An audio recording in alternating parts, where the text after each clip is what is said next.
For a bit of a different video today, we're going to be talking about NFTs in gaming. So this is something I'm seeing more and more chat of. It's something that is like the hot craze right now. And there's also people having a lot of questions in regards to what exactly this is, what this has to offer, and what its application to gaming is. So we're going to be diving into that and just kind of going over things, talking about it, and hopefully giving you a little bit more of a light understanding as to what it is and how it can impact your gaming experience going into the future. So again, kind of just right off the bat here, liking the video is fantastic, subscribing is great as well, but let's dive in. So NFT is non-fungible token. So that basically tells you absolutely nothing, right? I know, totally. So basically, it is a format of kind of ownership of something. So NFTs are mostly used right now for like art, trading cards, things like that. But in gaming, we're going to see that on like weapons or items or things that you can acquire while you're playing.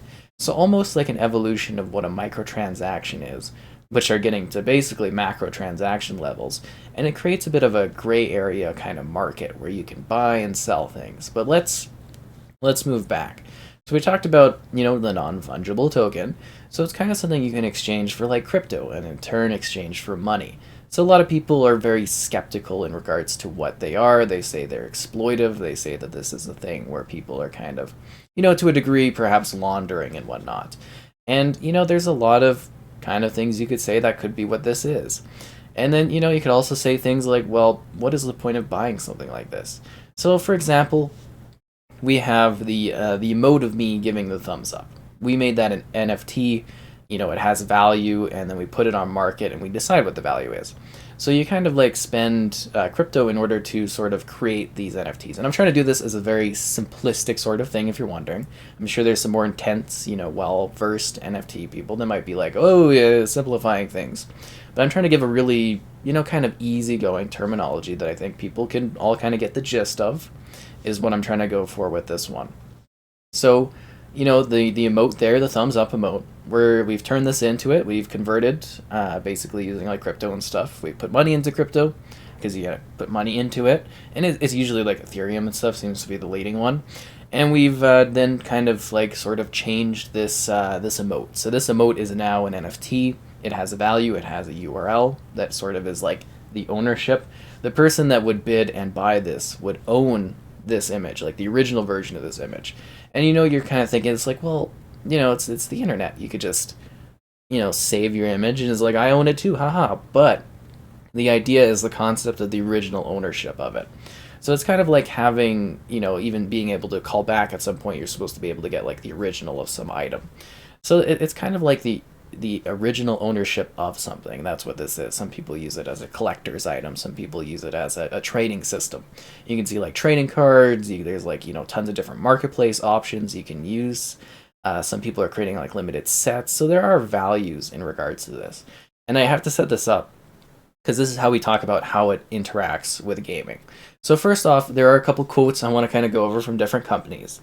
So this is how companies in gaming have been using or have been trying to work towards NFTs thus far. So Ubisoft had this thing called Quartz, horribly disliked. It was a video. The idea was you would have this item or these items in Ghost Recon Breakpoint, a game that's already had a lot of like that's not going too well. But you would have like these helmets, and all these helmets would have a number on them, a unique number. You'd have your own, and then you can basically like sell these headsets, and they're like, we're gonna apply this to other things, and it's like, who cares? sorry, but let's go back. But it's like, you have this like individually numbered headset or like helmet in the game, and it's like, well, that doesn't do anything. And we're gonna talk about this further because I say who cares because this doesn't make sense, but other stuff that we might see in the future does make a lot more sense. So let me get to there because I'm just kind of going point by point this, or to get towards that. So that's Ubisoft. That's what they're doing.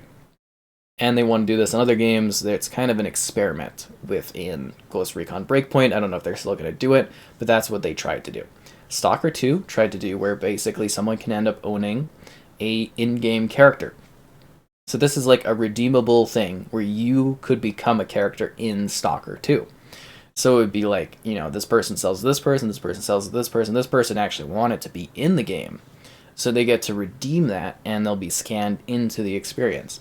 So they kind of went back on that. There's a lot of backlash, and now the developers of Stalker 2 have said no NFTs in the game at all. They're not doing it because there was so much backlash, which I think is a big thing in this community. Is a lot of people don't want these. They don't want more monetization elements being put in because, again, NFTs are basically a new way of monetization. Think of them as the evolution of the microtransaction in gaming.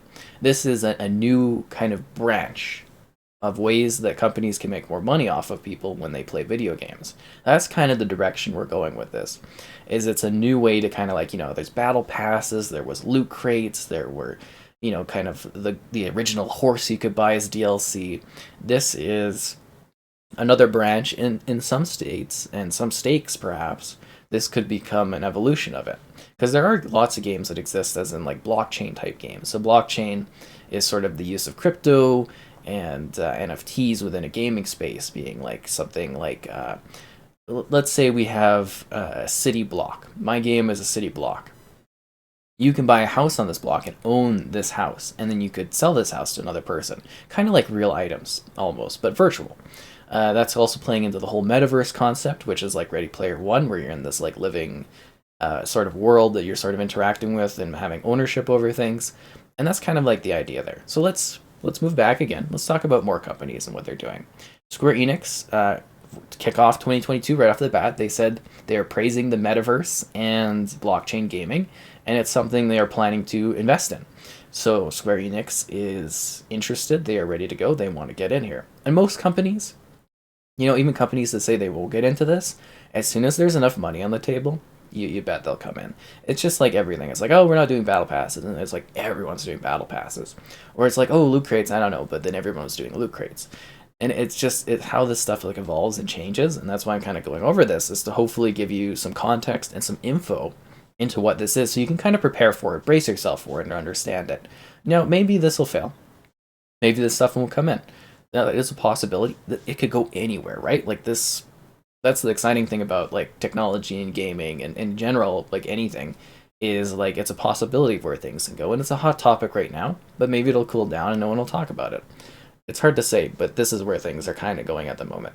EA CEO Andrew Wilson says that NFTs in general will be an important part of the future of our industry.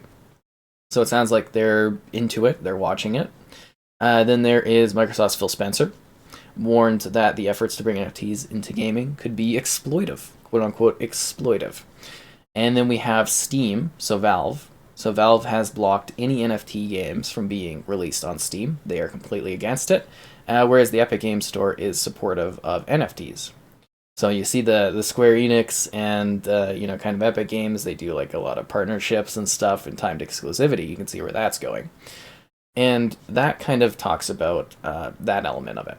So now there's some other things that we want to talk about. Like people complain about, environmental elements. It's like, oh, well, the work in regards to getting this stuff, cryptocurrency, crypto mining, this stuff is bad for the environment, and, it takes like power and, stuff like that. That's a fair thing to say. That's something that you could be used as a, against this type of thing. And, we obviously have the farms, which are making issues for, like, getting GPUs and everything like that. And, that's a problem, right? So your graphics cards, they're so expensive for PC. They're so hard to get. That's a problem, right? We have shortages, and then on top of it, we've got miners, and that's something a lot of people can get mad about. And that's totally fair. I think that is, like, a totally fair thing to be like, I don't like this. And then moving past that, I want to hit all these different points that I have here. So it's like a new form of investing. A new way to earn money, a new marketplace, a new way that gaming can basically create monetization. Because at the end of the day, it's a capitalist society, and most of our society is, and that you're out to make money. These companies are out to make money.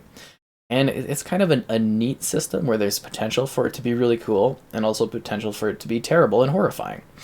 So you look at it like this. I think the best case scenario would be a game, and I like to use the example, and they're not in this, but Borderlands. So in Borderlands, you have unique weapons, you have unique guns. You never know what you're going to get, right? You can have the Pizza Maker, Pizza Shooter 3000 or something. So the idea that perhaps in some of these games, you can work towards something that's random. You get the draw, it's like yours is like a 99 overall, which means it's like a perfect gun. And it's got like a special red stripe on it, it's super cool. And it's like, okay, I got this, it's mine. we'll consider it to be an NFT. So my super ray shooter gun, it's like it's cool, and so to some people it has value. So I could take this NFT of this card, my in-game gun, and then put it on a marketplace for someone else to buy it, and then they can use that.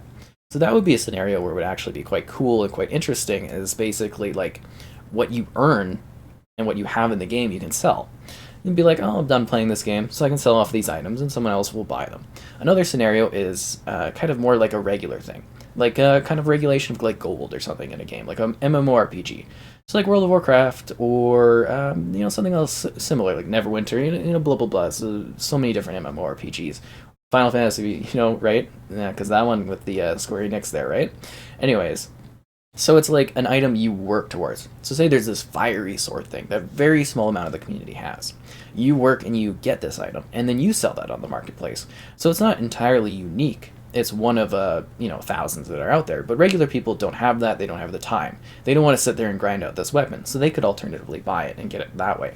So that's another way I can see NFTs being used in gaming, is either unique items that we have, or special items you work towards that you can sell to people. And maybe they'll be common items. It'll be just like a marketplace on a regular game. But this will be using real money. And I always kind of saw this as being something that could happen eventually. Like, they did in Europe at one point rule that like items you own digitally, you actually own and stuff. So it's like, because there was items in RuneScape, an item was stolen from someone. And that was like a kind of a neat court case a number of years back that happened. And I thought that was really interesting. But it can basically be like, in that game, like RuneScape, you work and you get all this stuff, and there's like regulated economy that's in game, and one that could also be out of game, but also no longer just being something that's like against the terms of service, but something that's actually integrated into the experience, being like you earning money for the time you play. So it's like a play to earn kind of system. Kind of advancing from like play to, or free to play and blah blah blah, all those kind of stuffs, or some people say pay to win. It depends on the scenario. So this could actually be something that is used in free to play games, basically replacing the existing monetary systems in a system where you are also earning, and then you kind of sell it. So it'd be like I got somebody that I want to sell my sword to, or my gun to, and my flaming whatever laser gun that I called it. And I'd be like, okay, we sell to you, and then, the company would probably take a little bit. They'd be the middleman. So it'd be like, well, they take 2% of what is sold. So that's just their money, or they get their Bitcoin, or whatever we're using to sell, Probably be Bitcoin. Or they could come up with other systems as well. Maybe it's actual cash. Maybe there's huge conversions. Hard to say where this will evolve, right? But just kind of a pure thing would be like, okay, I sell this, I get this money. They take a percentage of it, the company, the publisher, the developer, they take a percentage, and then the other person gets their item. And that would kind of be how these kind of sales would go back and forth, which is quite interesting. So you can kind of see the idea of where this potentially is intriguing. But you look at something like Ghost Recon Breakpoint, where it's lazy. That's what it is. It's like a numbered helmet. Who cares? Seriously, like you look at that, it's like that's not special. That's not unique. What is the point of this? And then the other problem is a lot of companies, they go really aggressive with stuff. You look at like the loot crate system and how, it's basically like gambling, right? That's what it was to a large degree. You never had to do this stuff. And that's like a lot of the companies. It's like you never have to get this stuff. It's like cosmetic, kind of in-game purchases. It's like, who cares? But when they start getting really aggressive with things like cat ears and stuff like that, you start to think, are they just trying to get money and not actually trying to make a quality product or a quality game? And that's where the exploitive element comes in, where it's like, do they care about the person playing the game? Like, primarily, at the end of the day, games are supposed to be fun. They're supposed to be enjoyable. They're something we love. We love playing games. But it's like, are you getting rid of the gameplay loops in terms of just trying to siphon money off of people and try to take as much as you can instead of giving something that is enjoyable or unique? Like, you play mobile games, they basically hold your hand to go and buy something nowadays. And it's been like that for years, but this is like a new form of that, and you'll see it across many games, and I'm sure there'll be lots of things that try to do this, and there'll be things that are growing, there'll be people that jump into this, because I think it's, not even gamers specifically are, super huge in this. It seems like a lot of gamers are negative towards it. I am not necessarily 100% all in at this point, but you look at it from an outside perspective, someone that doesn't game, they're seeing this as an investment. They're seeing, oh wow, look at the money we can make. We're already making this much money off of battle passes. We're making this much money off of the game. What if we go all in on these NFTs and we create these items, and there's this huge marketplace of money we can make? And you look at like Ready Player One, but what if some company actually became like the company in that game where they were maybe not the evil part of it, but like where they basically created a system that everyone plays and they just like make tons and tons and tons of money off of like a user system. So it would be interesting. Again, I think I've gone on for quite a while on this. It's intriguing, the NFT, the idea of an item you have, an item you can sell, an item you could maybe you can even produce these items in the games. Maybe someone can like become like a RPG, like a medieval game. Maybe you can become a blacksmith and you can make swords and sell them to people and stuff and customize swords. So the ideas out there are interesting, but at the current point in time, it's a lot of worry. It's a lot of wonder in regards to what's going to happen with them, and it's a lot of people potentially being like, this could be very exploitive. This could be a bad thing in gaming, and we're going to have to mostly wait and see where this goes. And I'd love to hear people's thoughts on it, and of course, people thinking if I've explained this well enough, because I mostly wanted to get across the core concept. You've got the digital currency, you've got the digital items. This is sort of a melding and or evolution potentially of the microtransaction in gaming, and this is definitely something I think you're going to see more of. A lot of companies are talking about it. Some companies have already faced backlash, and it'll be very interesting to see if it's just all of a sudden, it creeps up on you faster than you think, and it's just a standard in gaming. You don't even know what a battle pass was a few years ago, and now every game has them. Every game has seasonal content. It continues to evolve as an industry, and it continues to change, and I'm very excited to see what happens with these things, but I hope you found this to be somewhat informative and talk about the state of NFTs in the industry as of the current date, right at the beginning of 2022. Liking the video is great, subscribing is great as well, and again, comments and stuff, I'd love to debate and chat about this further, and I hope you found this interesting.